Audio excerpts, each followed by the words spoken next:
with prices starting from rupees 65,000 ex-showroom. This is the Numeros N-First electric scooter.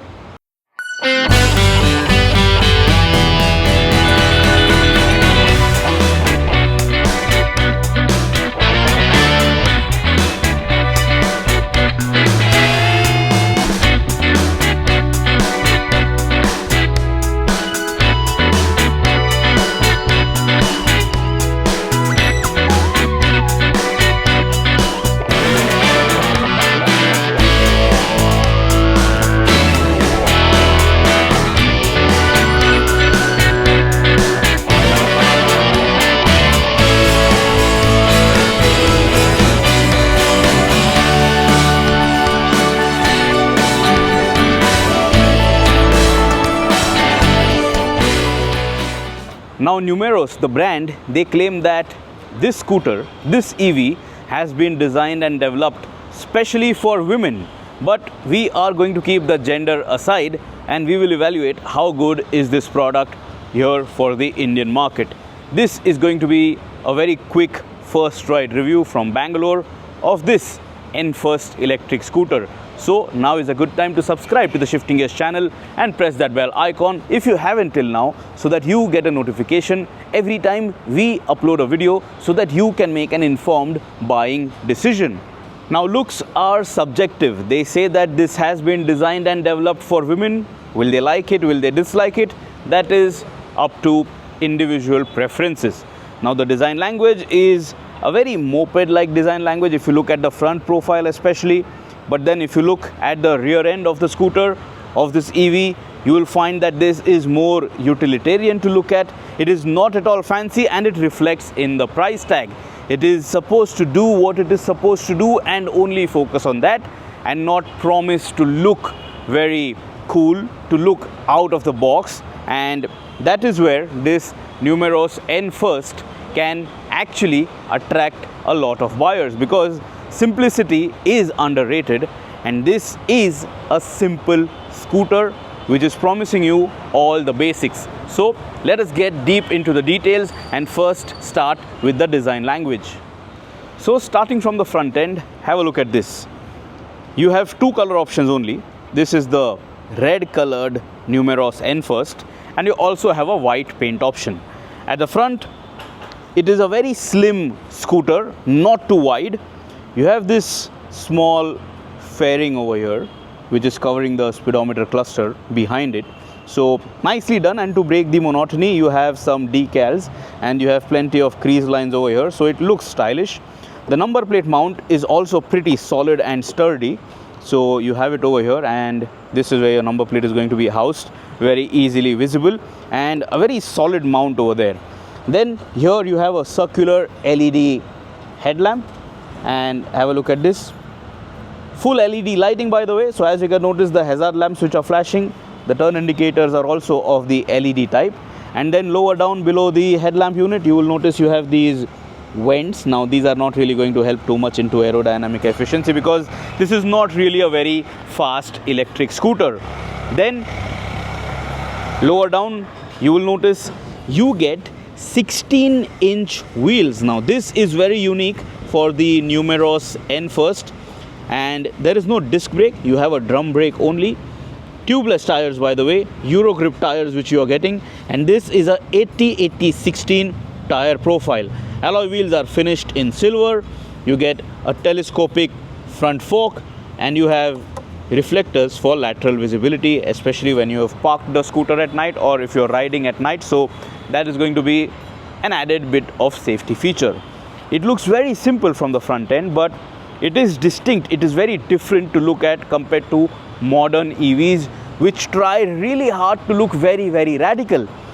This is as basic as it gets, and it is as relatable as it can be, even to the older audience who knows scooters to look like this. So is it good or is it bad? That is personal preference and subjective. You let us know in the comments below.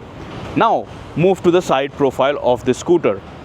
As you can notice, there is nothing much over here, a very flat section, but here you have the Numeros branding, and this 3.0 is denoting the battery capacity of this electric scooter. You have two battery pack options, 2.5 and 3, and this is the top spec trim of this Numeros N First, and that is written over here.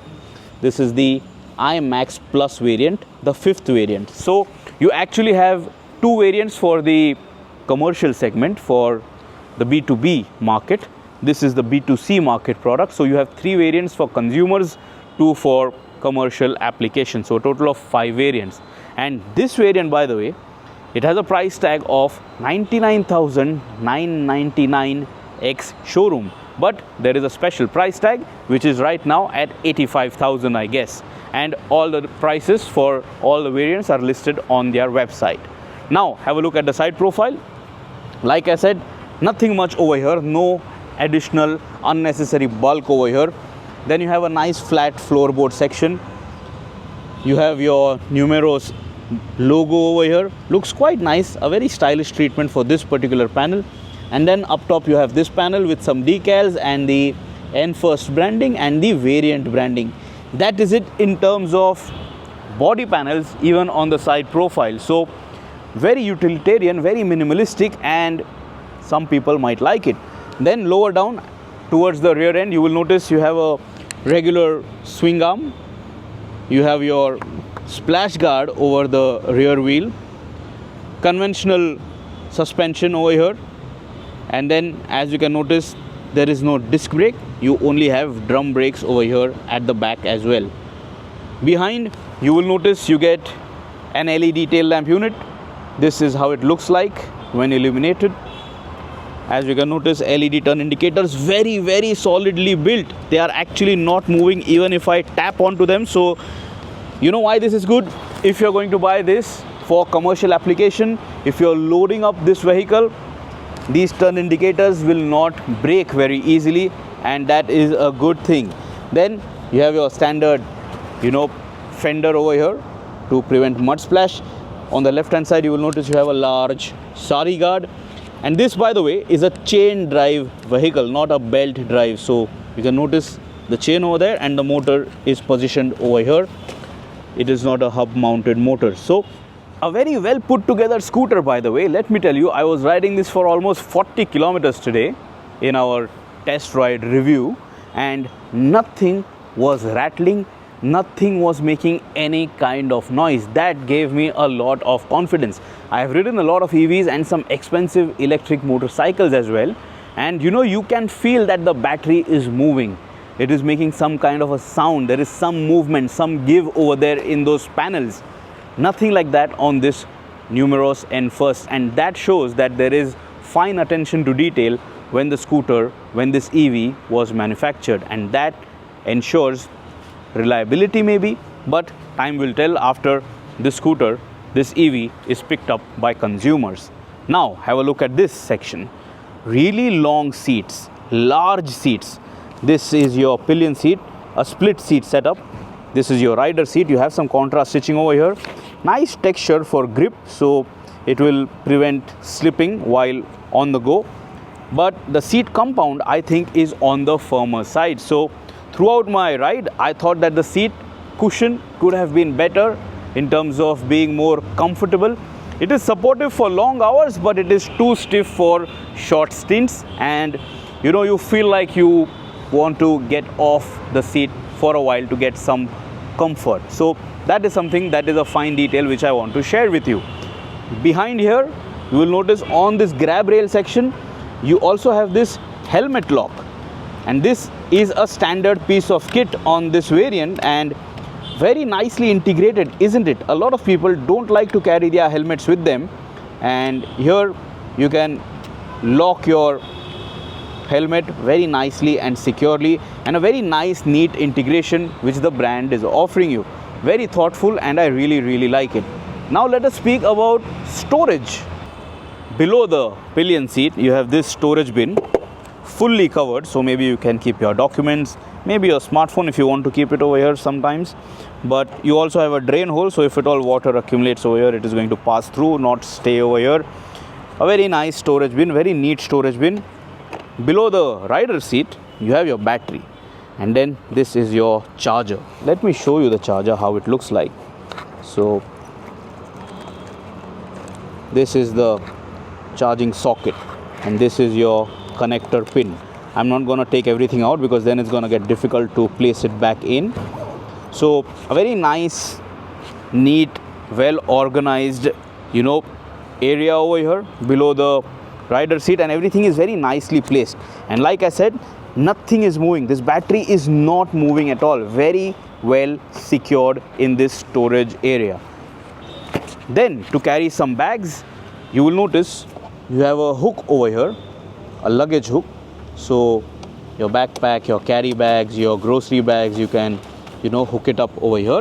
And you also have a hook over here below the rider's seat between your legs. So practicality is decent. And also, speaking about practicality, you can notice that the floor console is nice and flat, and there is no element over here which is going to cause any kind of obstruction if at all you want to carry some luggage. Additionally, for storage, if you're carrying smartphones, you have a storage bin area over here. See this, there are two phones which I have right now. So one phone can easily fit at a time. Check this out. And you also have a charging point offered to you. So this is also a nice feature to have, so your phones do not give up on you midway. But what is very interesting is this. This is very utilitarian but very, very useful. This is a mobile dock. Now this is an iPhone 15 Pro Max, and check this out. This one fits over here along with a cover. So this is nice and safe and nice and secure. To get it out, it takes some bit of an effort because of the cover, but it does pop out nicely. Now this is a Samsung Galaxy S24 Ultra. This one won't go in over here, but without the case it does. You can see that in the riding footage. So this is very useful as a smartphone docking point. You can have your phone on the charge, on the go. So if you're using maps, your battery will not die again because the USB point is not too far away from this mobile docking point. So very useful, and it is very easy to read also because the angle at which it is mounted, it doesn't really look too odd if at all you are riding under the top sun. So visibility is also not that bad. Now have a look at that speedometer cluster. Very, very simple speedometer, and this is how it starts up. So you have your speed readout, your odometer readout, your range, your battery SOC, and then check this out. This is trip A, trip B. That's about it. This scooter, by the way, it also has different riding modes. So right now it is in F, which means forward mode, and riding mode right now is Sport, Eco, and then if you tap it again, when you don't see Eco or Sport written, it means that you are riding in normal mode. Alright, so check this out. Sport, Eco, normal. But if I press this button, now you can hear this beep. You can see R written over here. It means that reverse gear is engaged. So the scooter offers you that kind of assistance. Whenever your scooter is regenerating energy, here you will have regen written, but you cannot select any regen settings. So that is just a standard kit, nothing that you get an option to choose from.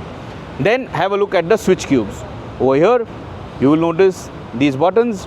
This is for your hazard light, this is for riding modes, this is for forward or reverse. This button is to get the scooter ready to go, and otherwise you have this kill switch over here as well.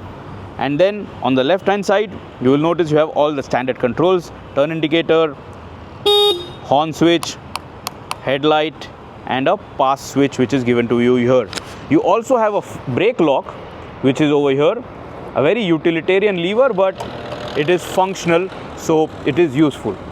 Now my height is 5 feet 8 inches and I weigh 80 kg. Check this out. For me to get onto this Numeros N first, it is not difficult at all, and a very generous floorboard area. I wear a shoe size 9, and as you can notice, there is enough space for my feet over here, so this is not at all uncomfortable. Speaking about reach, I have both my feet flat on the ground, so this is no problem at all. in terms of maneuvering the scooter. But if at all I have to move it back, I don't have to do it using my feet. I can very easily select reverse gear and then move the scooter behind. That is very, very useful, and it is a very simple touch of a button, so you don't have to struggle too much to get it into reverse. Once you start hearing this audible beep, the scooter is good to go behind. So very nice, very convenient, and very easy to operate. Speaking about rider's triangle, it is a nice and upright riding position. The handlebar is not too wide, it is a bit narrow, but it is easy to maneuver inside the city, and the handlebar doesn't touch my feet at all. So if I'm making tight turns, this is going to cause no inconvenience, or it is not going to interrupt my movement and motion. So that is how I sit. Very easy, and there is ample space on the rider seat itself for me to move around and accommodate myself. So even if you are on the heavier side, this is not going to be any problem in terms of being accommodated on this Numeros N First. Have a look at the scooter from the front end. You will notice how slim the scooter is. So even if I have my feet up, you will still see some of my feet over here, because this panel is not too wide, it is not too broad. But I am a guy. They say that this scooter is for women. Now, I'm not again going to deep dive into the gender specifics of why the scooter has been designed and developed, but nevertheless very easy to operate and not a very heavy scooter at all. So even if you are moving it around in your parking lot, this is as easy as a scooter should be. Speaking about the finer details, have a look at this pillion foot peg. Very nice metal finish and a very nice click sound when it locks into place. All the chassis welds and everything, nothing is rusted. This is a brand new product, but it shows that it has been manufactured with attention to detail. It doesn't look cheap at all. Yeah, it is utilitarian, but it doesn't look bad. It is not poorly finished. It is built to a cost, but not poorly finished. And I will show you how. Check this out. This particular plastic panel, how it is covering up the swing arm. You will not see any scratches over here, and it is a very well integrated panel, this one, along with this tire hugger, and it actually comes to this side as well. So it is very nicely mounted up. So it also doubles up as your chain cover. How cool is that for a product of this segment, which is supposed to be utilitarian? So that is about it. That is all that you should know about this Numeros N First, about the design and the ergonomics. Now let us talk about how good is it to ride. So what I have with me is the N First IMAX Plus variant. This comes with a 3 kWh battery pack. You also have a 2.5 kWh battery pack option, which is available on the lower two variants. Now this product which I have with me right now, this is going to offer me an IDC claimed range of 109 kilometers. Top speed is going to be 70 kilometers per hour. Peak power is 2.5 kilowatts. Peak torque is 34 Newton meters. It is a chain drive, like I said, and you get a 480 watt charger, which will give you 0 to 100% SOC in 7 to 8 hours. If you buy the lower variants, the lower spec models, then you are going to get a 2.5 kilowatt hour battery pack. Range is going to be 91 kilometers. Maximum speed will be 55 kilometers per hour. Peak torque is going to be the same, which is 34 Newton meters, but the peak power is going to be lower at 1.8 kilowatts. And if you buy the lower variants, 0 to 100% charge can be achieved in 5 to 6 hours. Now you do get telematics support, but that eSIM is not embedded in your speedometer cluster. So there is no connected tech or features that you can see from your speedometer cluster. But on the app, you have all the information that is necessary, which is shared with you, so you can get to know your scooter better in your ownership cycle. Now let's start talking about how was this EV to ride. Firstly, in terms of ergonomics and rider comfort, it was very at home once I stepped onto it. It did not have any major learning curve. It was a very easy scooter to hop on and get going. All the controls were very easy to understand, very easy to operate, and the scooter was very effortless to manage in Bangalore traffic. Bangalore traffic, as we know, is absolutely horrible.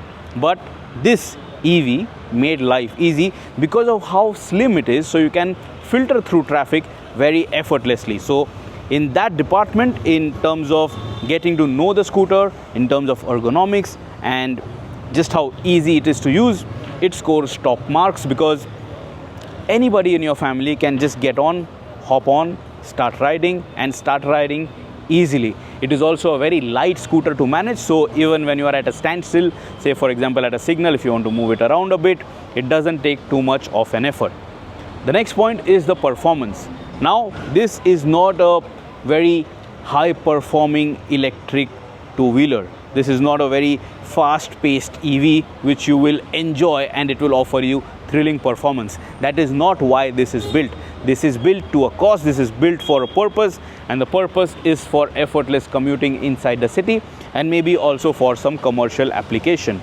With that in mind, this scooter does offer you peppy performance. So when you are at commuting speeds inside city limits, this doesn't feel slow at all. So starting off from a signal, you will be maybe faster than a few other scooters or some motorcycles which are not too eager when the signal goes green. So it doesn't feel too slow. Nobody is going to keep honking at you from behind. And with a top speed of up to 70 kilometers per hour, it has enough pace to get onto the city highways as well, and you will not be the slowest person out on the streets. So that way the performance is good. The power delivery is very nice and progressive. It is not, very sharp, so it is very easy to understand. So say for example, if this is going to be your first ever two-wheeler, your first ever EV, it will not scare you. You have 3 riding modes: eco, normal and sport, and I was using it more into the sport mode. But even in sport mode, the on and off transition of the throttle is not too jerky. One thing which I did notice is that once you get off the throttle, it takes maybe a split second for the throttle to actually cut off delivering the power to the motor. So that is a very fine detail which you have to keep in mind, especially if you are riding in traffic, that once you get off the throttle, the scooter, this EV, is going to accelerate a bit further than when you release the throttle. So keep that in mind. That is a very fine detail and a very important detail not to miss. Otherwise, you can switch between these riding modes on the go, even if you have the throttle open. That was very unique. Even if you are riding, say for example, at 50 to 60 kilometers per hour in sport mode, you press the mode button, it will go to eco, it will go to normal, but it will then have the speed reduced. So that is something that you obviously know. There are different speed limits in individual modes. In eco mode, it will go up to 45 kilometers per hour. In normal mode, up to 55 kilometers per hour, and in sports mode, up to 70 kilometers per hour. If you're buying the lower spec battery pack option, you are not going to get the sport mode, but the performance and the behavior of the scooter in eco and normal mode is going to be the same as compared to this top trim of this Numeros N First. So that is about the performance. You do get regen capabilities, but there is no regen setting that you can choose from. So it does what it does by itself. There is no control that you are going to get. Whenever it is in regen mode, you will see that regen written on the speedometer cluster, which means that it is harvesting all the energy which could have been lost otherwise. So when you're slowing down, when you're using the brakes, that regen is going to pop up on your speedometer cluster. Overall, in terms of performance, I had no complaints in my first ride review. As a commuter, it does its job as expected, and it is not a very thrilling ride, but it is a very effortless ride, and it is a very to-the-point ride that it offers. Speaking about ride quality now, the suspension has done a fine job. You get telescopic front forks at the front, dual rear shock absorbers, and they offer you decent comfort. Where comfort was a bit compromised, it is the seat. The seat is a bit too firm for my liking, especially for city runs, for city commutes. The seat should have been a bit more comfortable, a bit more cushiony. Now you're not going to ride this for long hours because this is an EV. You're going to go out of range, you're going to run out of range. So you don't need these firm seats. They should have been a bit more softer, more cushiony, so that inside the city limits you would have been, very happy. It is a very nice seat to look at. It is a very nice and accommodating seat because it is wide, it is long, so comfort can be better. So that is one bit of feedback that I would give to the brand to improve, because overall comfort can be improved just by improving the cushion. Otherwise, the suspension has done a fine job. It soaks up the undulations decently. It is not very stiff, it is not jarring, and also you understand that the suspension is working well when nothing is rattling too. So it is absorbing all of it, and it is not shaking up any of the panels, not even the battery. I was very comfortable at city speeds. Moving over speed breakers also, I had no problems. It did hit the underbelly section on one nasty speed breaker, but that happened only once, never again. It could have been just that the speed breaker was a bit too much. Otherwise, then the brakes, they did a decent job. I wish the brakes were a bit more sharper, they had a bit more bite, but then as you can notice, you have drum brakes at both ends. We in the modern day are now spoilt with choices, with disc brakes offered to us and other safety features offered to us for stopping power, which is not available over here with this N first. So understand the stopping distance before you start riding the scooter hard and fast, so that you know when the scooter will come to a halt. So brakes also could have been better, but that is my personal opinion. Now for this particular segment where the scooter has a limited top speed of 70 kilometers per hour, it doesn't accelerate very rapidly, maybe these brakes are enough, but they can be better. They can offer more confidence if they have better bite. But that again is my personal preference. Some people actually are scared of a sharper brake, especially those who are new to two-wheelers. So this could be comforting for them. So it is again subjective, but there is scope for improvement. The Euro grip tires, they perform nicely. Not even once did they screech or squeal even when I was really hard on the brakes. So decent grip and decent performance from the tires. Wrapping things up, speaking about the NVH, you do hear that motor whine when you are riding this Numeros N first, so there is no denying that fact. You do get to hear that EV whine when you're on the move. Otherwise, everything is very well put together. Nothing made any sort of noise, nothing was rattling. So in the NVH department, except for that EV sound that you get, everything else is spot on, as good as any scooter should be. So that is it. That is all that I want to share with you about this Numeros N first from my first ride review here in Bangalore. If you have any other queries about this product, ask me in the comments and I will try my best to help you out. See you soon. Subscribe to the Shifting Gears channel and press that bell icon. And always ride safe.